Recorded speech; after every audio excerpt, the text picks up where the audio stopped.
상담적으로는 오늘 제목을 겉도는 이야기라고 붙이는 게 더 적절할 정도로 오늘 제가 이 말씀 나눔을 준비하면서 있었던 과정을 상담처럼 제가 먼저 이야기를 해보려고 합니다. 얼마나 이야기가 한 주제에 머물지 않고 계속 겉도는지를 한번 경험해 보세요. 오늘 열왕기상 17장 13절부터 16절에는 엘리야와 사르밧 과부의 만남이 나옵니다. 앞으로 음식이 떨어질 날이 없을 것이라고 이야기를 했는데 여러 날 그 말씀대로 먹었다고 적혀 있습니다. 이렇게 재료가 떨어지지 않는 통, 이러한 내용과 흡사한 내용은 여러분들이 많이 들어보지 않았습니까? 황금알을 낳는 거위 마냥 계속 무언가 생산해낼 수 있는 보따리. 그것과 가장 흡사한 단어로 화수분이라는 단어가 있죠. 마침 기사에서 어느 연예인을 설명할 때 화수분 같은 매력이라는 표현이 나와서 이 화수분을 찾아보니까 그 통에 재물이 담겨 있어서 아무리 꺼내도 떨어지지 않는 그런 통이다라고 나와 있습니다. 근데 내용을 조금 더 찾아보니까 원래 화수분이라는 단어는 없었던 단어였는데 하수분이라는 단어에서 변형되어서 만들어진 단어라고 나옵니다. 하수분은 진시황 시절에 황하강을 담아놓은 물탱크를 말하는데 워낙 물탱크가 커서 물이 끊어지지 않는다라는 의미가 담겨 있었던 것이죠. 그런데 그 하수분의 하, 강하자가 재화의 화자로 바뀌면서 재물이 끊어지지 않는 통이라는 표현으로 변한 것입니다. 그런데 왜 하수분이 화수분이 되었는지를 제대로 알 수 있는 근거는 없습니다. 이런 식으로 무언가 본질에서 벗어난 예들을 우리가 일상에서도 많이 경험하잖아요. 저희 집안에는 깨비국이라는 게 전해 내려왔었는데 호남의 선교사들이 주변의 한국인들한테 가르쳐준 음식 레시피를 저희 할머니로부터 어머니에 이르기까지 이어받아서 그 음식을 했습니다. 나중에 찾아보니까 그게 그레이비 소스더라고요. 그 발음을 그레이비에서 깨빅이라고 부르고 소스나 스프라는 표현이 없으니까 국이라고 해서 깨빅국이라고 부른 것이 아닌가 싶습니다. 또 화수분에서 재미있는 것을 발견했는데 이 분, 한자로 분을 동이분이라고 나와 있어요. 동이가 무슨 뜻이지? 라고 했더니 이게 항아리보다는 깊지 않고 입구는 굉장히 널찍한 그런 통을 의미하는 거더라고요. 우리가 양동이, 물동이라고 부를 때는 이 동이라는 표현을 같이 붙여서 쓰는데 그냥 동이라고만 부르는 것은 들어본 적이 없어서 이게 무슨 단어지라고 굉장히 생소하게 느꼈던 경험을 했습니다. 자, 제가 이 얘기 저 얘기 했는데 이 얘기 중에 의미의 비중이 높은 부분이 있을까요? 모든 이야기가 무가치하다고 볼 수는 없지만 그렇다고 어느 하나가 특별히 더 의미를 크게 비중을 담지도 못했던 것이죠. 저는 왜 이 많은 얘기에서 어느 한 부분에 크게 비중을 두지 못했을까요? 상담에서도 이런 식으로 이 얘기 저 얘기 하는데 어느 한 부분에 비중을 더 깊이 들어갈 수 없이 그냥 이야기가 계속 연상적으로 전환되는 경우도 있잖아요. 그럴 때 저희는 보통 질문하죠. 지금 이러이러한 이야기를 했는데 어떤 이야기를 더 하고 싶으신가요? 이렇게 묻기도 합니다. 결과적으로 이 이야기들이 모두 다 오늘 내가 정말 하고 싶은 얘기와는 다른 겉도는 이야기일 수도 있습니다. 그래서 이 모든 이야기를 다 외로 하고 정말 본질적으로 해야 될 부분에 치중하거나 또는 오늘 이야기한 부분에서 어느 부분에 조금 더 중심을 두어야 할지를 고심해 보거나 심지어 특별히 어느 한 부분에 비중이 없지만 지금은 한번 어느 한 부분에 비중을 두어보자라고 좀 더 의도적으로 비중을 높일 수도 있습니다.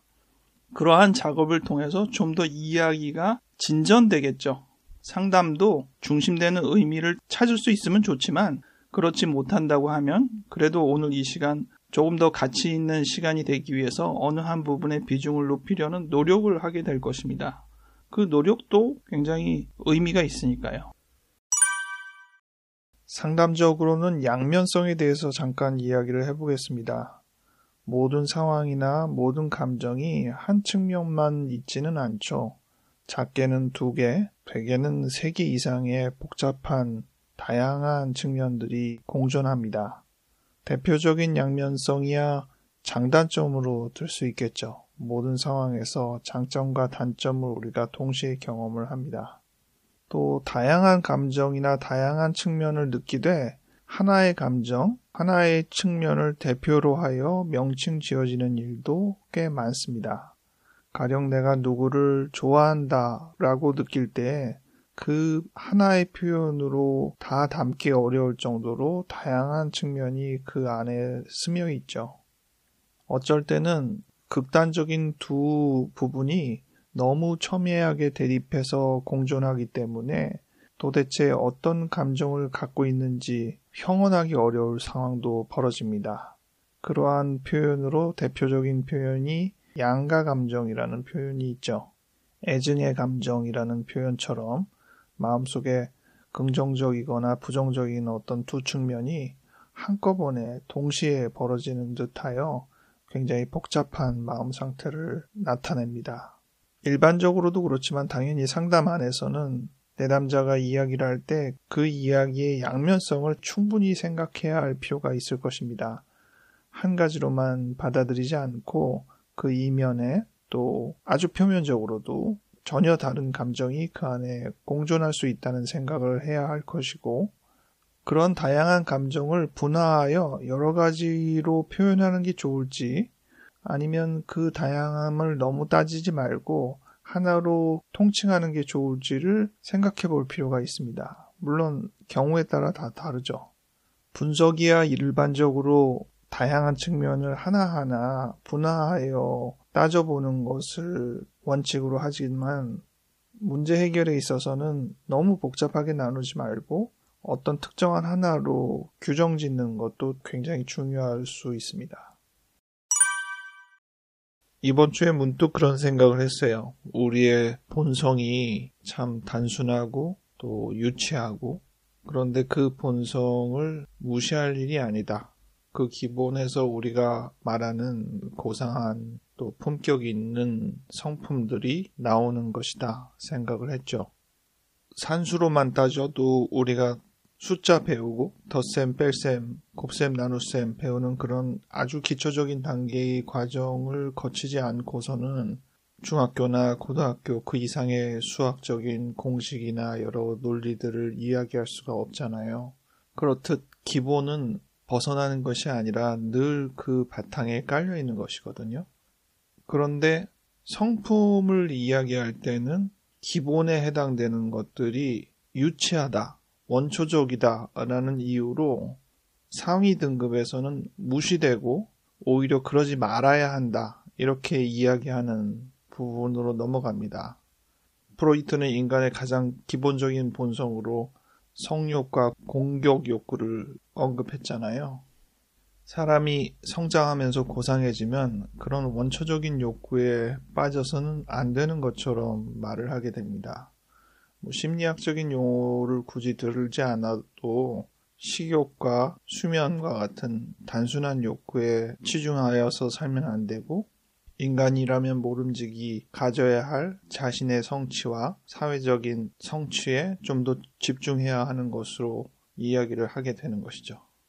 그런데 생각해보면 그런 모든 활동들이 먹고 자면서 하는 일이지 먹지도 않고 자지도 않으면서 성취해낼 수는 없는 일이잖아요.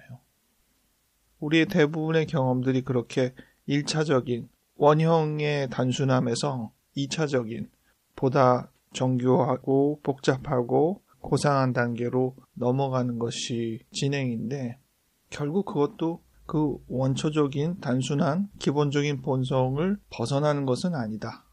원초적이라고 해서 폄하하거나 부정하거나 회피해야 할 일은 아니다, 이런 생각을 했습니다. 올 1년을 이렇게 돌아볼 때 나름 고상하고 숭고한 일에 집중하는 부분도 있지만 가장 본성적이고 기본적인 부분에 얼마나 충실히 했고 충분히 가치 있게 여겼는지 되돌아보게 되더라고요. 그런데 우리 삶에서도 보면 초기에 그 단순함이 정교한 과정으로 갔다가 다시 단순한 쪽으로 나아가는데 그것이 과거로의 회귀나 원초적인 수준으로 퇴행되거나 그런 개념이 아니라 정말 많은 것들을 담은 단순성을 만들어내는 것이죠. 디자인도 그렇잖아요. 처음에는 단순함에서 시작했다가 점점 정교해지는데 그 단계를 넘어서면 오히려 더 단순해지는 경지로 이르잖아요. 정말 많은 시행착오를 거쳐서 이루어진 단순성이라고 볼 수 있거든요. 하지만 얼추 보면은 초기에 시작한 그 단순성과 별반 다르지 않아 보이는 느낌이란 말이죠. 1차적, 2차적인 단계를 넘어서는, 신앙에서는 그 표현을 초월이라고 하거든요. 극과 극은 통한다고 초월적인 단순성이 1차적인 단순성과 모양은 흡사하지만 그렇다고 그게 퇴보는 아니다. 1차적, 2차적인 단위를 넘어서서 초월적이라는 표현을 쓸 때 이 초월적이라는 단어가 꼭 비현실적이거나 신비한 그런 의미로만 생각할 필요는 없고 말 그대로 1차와 2차를 넘어서서 초월해서 생각할 수 있는 수준의 신앙이나 심성을 고려해 보면 되겠습니다. 우리가 어린아이 그리고 동물들이 갖는 맹목적이고 단순하고 원초적인 애정과 사랑을 우리가 알잖아요. 그리고 커가면서 복잡한 체계적인 헌신과 사랑도 경험하고 하지만 그걸 또 넘어서서 결정체를 이루는 그 사랑의 단순성으로 만들어질 때 어찌 보면 그것이 어린아이나 동물들이 보여줬던 그 단순한 특성과 매우 흡사해 보이긴 하지만 그 자리에 이르기까지의 과정을 생각해 보면 단순히 이것은 회귀하는 것이나 후퇴하는 것이나 퇴행하는 것이라고 말할 수가 없죠. 우리가 우리의 심성을 생각할 때도 단순성에서 복잡성을 지나 더 큰 단순성을 경험하는 우리의 삶을 대입해보며 대망의 1년을 마무리하는 그런 개념으로 이번 한 주를 지내보면 좋겠습니다. 2024년의 마지막 일요일입니다. 한 해를 마무리할 때 우리가 늘 생각하는 것이 있죠. 보낸 여러 가지 일들을 떠올려 보며 좋은 일도 나쁜 일도 모두 다 우리가 품에 안고 감사하는 마음을 갖게 되는 것이 한 해가 마무리되며 우리가 하게 되는 일들입니다. 드라마 도깨비의 대사에 가장 인상적인 날이 좋아서, 날이 좋지 않아서, 날이 적당해서, 모든 날이 좋았다. 이 대사 기억하시는 분 많을 텐데 한 해를 돌아보면 정말 좋은 일도 있고 안 좋은 일도 많은데 이 모든 것들이 다 함께 어우러질 때 종합적으로 우리가 좋았다, 감사의 결말을 내리는 것이 필요합니다. 최근에 제가 영화를 2편 봤는데요. 먼저 2024년 올해 개봉된 새벽의 모든이라는 일본 영화입니다. 이 영화에서는 이 좋음과 안 좋음의 대비를 낮과 밤의 대비로 보여주고 있습니다. 대사 중에 그런 게 있죠. 밤을 많은 사람들이 불편해하고 싫어하지만 그 밤이 있기에 별을 볼 수 있다는 것입니다.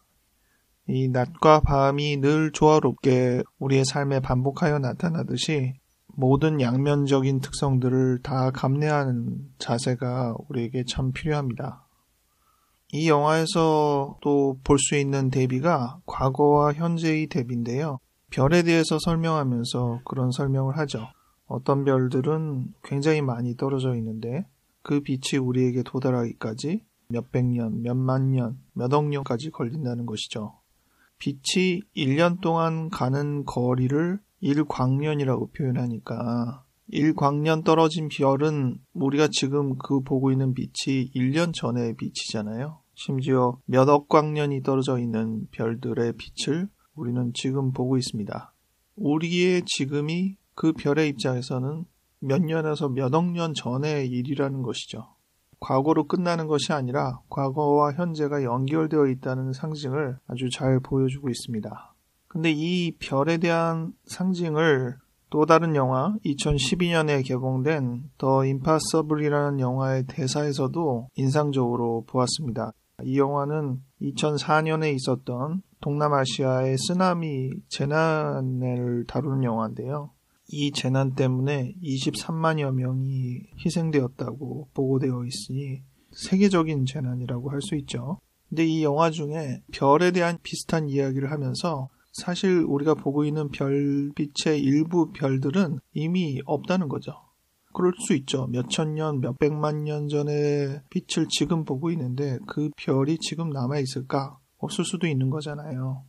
죽음으로 끝나는 것이 아니라 죽음 이후에 여전히 그 실존이 누군가에게 영향을 준다는 생각을 해보게 됩니다.